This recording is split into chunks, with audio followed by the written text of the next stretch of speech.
Hi everyone, it's Sam, NFT Statistics, and this is your Proof Daily NFT Countdown. Happy August, first day of August. Gonna dive today into Frank DeGods. He did a podcast yesterday where he talked extensively about his view of the world, but also about season 3, which is starting very, very soon. We're getting that new art, I believe, on August 8th. I'll talk about that in a second. NFTPerp kind of wound down their V1 a little while ago, but they went through an explanation of what happened. We'll talk about that as well. A couple art sales. Let's dive right in, starting off with a quick market overview. Volumes up a small bit versus the weekend, but still really quite low. Blur was at 70% market share, kind of the low end of the range for where they generally have been. A large cap index basically flat. DeGods very strong. DeGods up 7%, kind of on the back of a little bit of motion from them yesterday. In terms of the mid cap index, again, basically pretty flat, a little bit of strength in Goblin Town and Killer Bears, weakness in Kampai Pandas. One project I did want to touch on was Ether.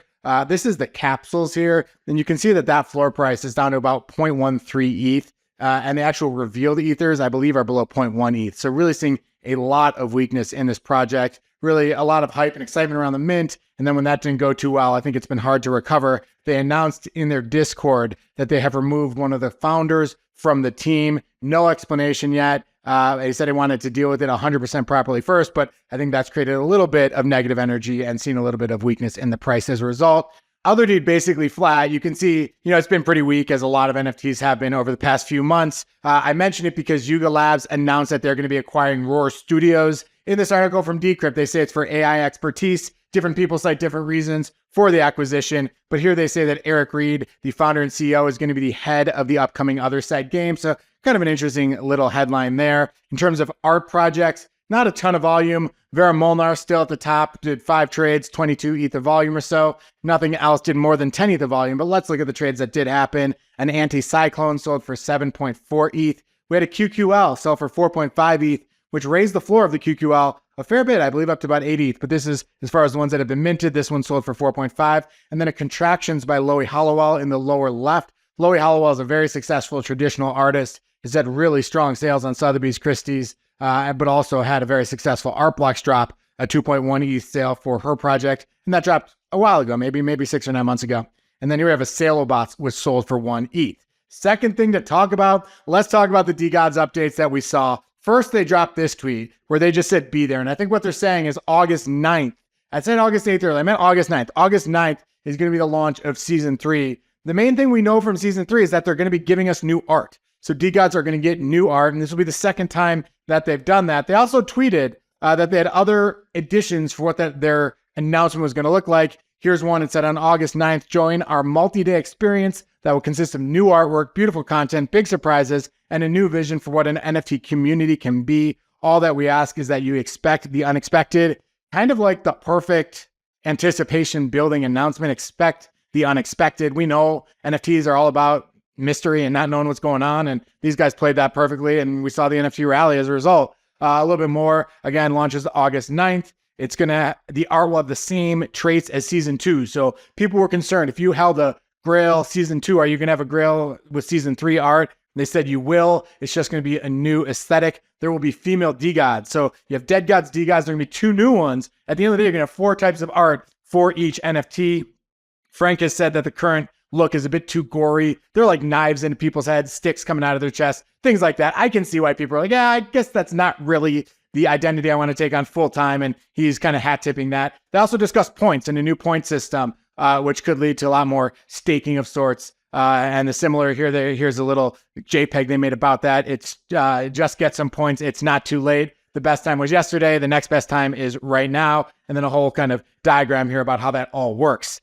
He also did a podcast, which was a 2-hour podcast.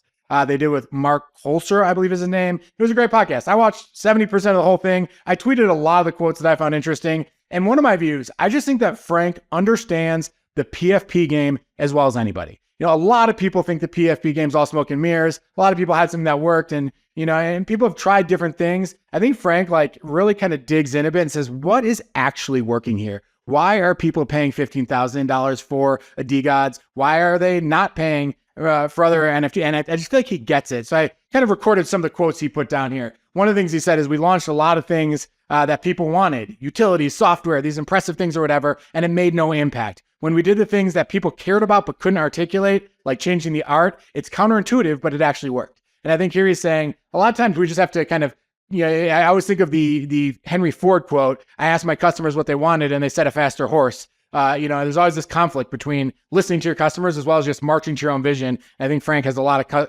confidence to kind of do that. The other thing he said about why has it taken a long time? Why have they delayed? And it's something I tweeted earlier, which is that, no one ever really rewards you or hurts you for being late, but people really hurt you for getting it wrong. He said the reason we haven't launched yet is because the things we were making, while they satisfied what we said we would do, they just didn't change the game. And I know this ecosystem well enough. I know these people too well, and that just wouldn't work. You got to change the game with every launch. So really trying to do something that surprises people, and we'll see how it goes. If you look at the chart, they're kind of rising towards the recent highs. They've kind of been flat over the past few months, which in this NFT ecosystem, in this environment, is certainly an accomplishment. The other thing that I thought was kind of interesting here is that Eric, EB7, kind of a very prolific trader, frequenter, does a lot of agency work as well, ended up buying 10 DeGods. And Frank says, you have to respect the people that follow through. Welcome to X DeGods. What he's alluding to here is that he actually has kind of like a special club for people who have 10 DeGods or more. They do calls with Frank. He organizes calls with other people. So kind of an interesting other aspect to DeGods there. Curious to see how this goes. We'll be talking about it on August 9th, I am sure. Third thing to talk about, NFTPerp on sunsetting V1. We talked about this, I think a month ago or so, that NFTPerp had to sunset their V1 kind of system. Here they are tweeting about it, where they say they wrote an article basically saying what went wrong. Why did they decide to sunset this? What is NFTPerp? Just for those who don't know, it's a way that you can bet on if NFT floor prices are going to go up or down without buying the NFT. So you can put 1 ETH in a long position, you can put 1 ETH in a short position, and it tries to kind of keep the oracle that says if you're making or losing money really closely tied to the floor price. A little bit about their thread here, and it's quite confusing. They talk about VAMMs, which is virtual automated market maker. Got it. Virtual automated market maker. I think, sorry if I got that wrong, but they use a little bit of jargon, so I kind of want to break it down. They say in their private beta, they did nearly $500 million in volume over the first 7 months. So this was very heavily traded. And they said where it's starting to go wrong was that a lot of people went short simultaneously during the market crash. And when a lot of people go short and there's no one kind of on the other side, it really hurt their system. Their system seems to rely a little bit more on two-way flow. So they changed liquidation logic and ended up basically taking a little bit more risk themselves, where, if people liquidated, there wasn't someone on their side, they would actually have a fund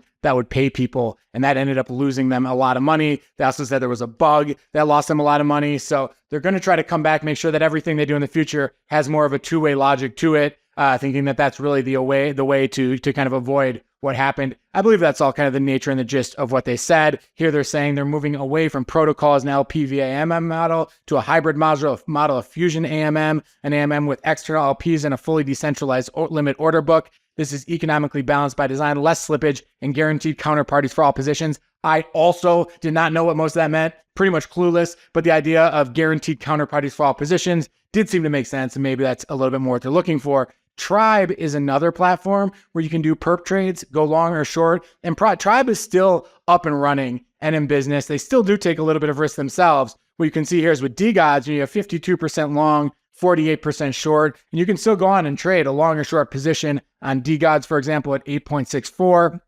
But here it's kind of interesting. If you look here on Bored Ape Yacht Club, 100% of the positions on here are short. So they are taking risk, where if someone's short, and then wants to get liquid, they are probably going to have to pay some of that back in some case. So there's a little bit of risk. And one of the things that they're doing as a result is really limiting the size of the position. So if I wanted to go on and short 100 ETH of Bored Ape Yacht Club, they just wouldn't let me do that. They say, we don't have the risk parameters for that. We don't think that works with our model. They'd make sure that the positions you take are kind of small, but kind of interesting that you're seeing the problem, or one of the problems that NFTPerp talked about, everyone being on the same side. You're seeing still happening here on Tribe for Bored Ape Yacht Club. I just think they have better ways of managing that risk than what we saw from NFTPerp.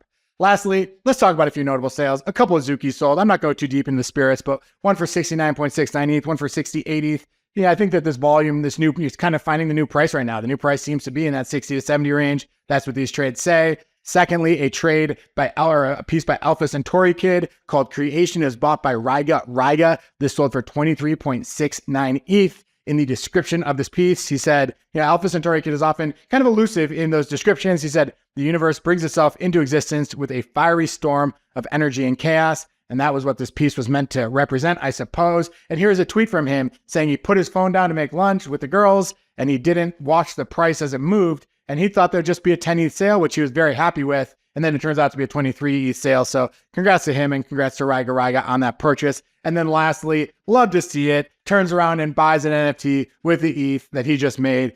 Bought this piece for 12 ETH called Cult of Pebbles by Summer Wagner. She actually describes in the caption, she describes exactly what's happening in the picture. I will let you go and read it, but basically, the first line here is a body of people gather in a gravel lot. It's Blue Hour, the abandoned oil refinery. In the background just barely shows through the engulfing overgrowth and kind of goes through each person and what they're doing. So interesting, very moody piece from her. And I believe it was an all-time high sale. She's a photographer from the Rust Belt region of the Midwest. Her work contemplates the spiritual and psychological threads of everyday life and the blur of poetry that is our society's collective dreamscape. Really kind of moody, interesting stuff. Here are some of her top sales, 8, 7, and a 7.7 and 9 ETH sale. I believe that this was one of the highest she's ever had. She also does have some additions. So if you like this work, you like the look and feel, you want to be part of this, you want to collect Summer Wagner's work, there are some much more kind of affordable additions with the floor at about 0.135 ETH. That is all from me today. I hope you enjoyed the show. If you did, give us a like below. Sign up for our Telegram group. The link is below. Best way to receive notifications. Subscribe to the channel. We'll be back tomorrow and most weekdays with another show. Have a great day.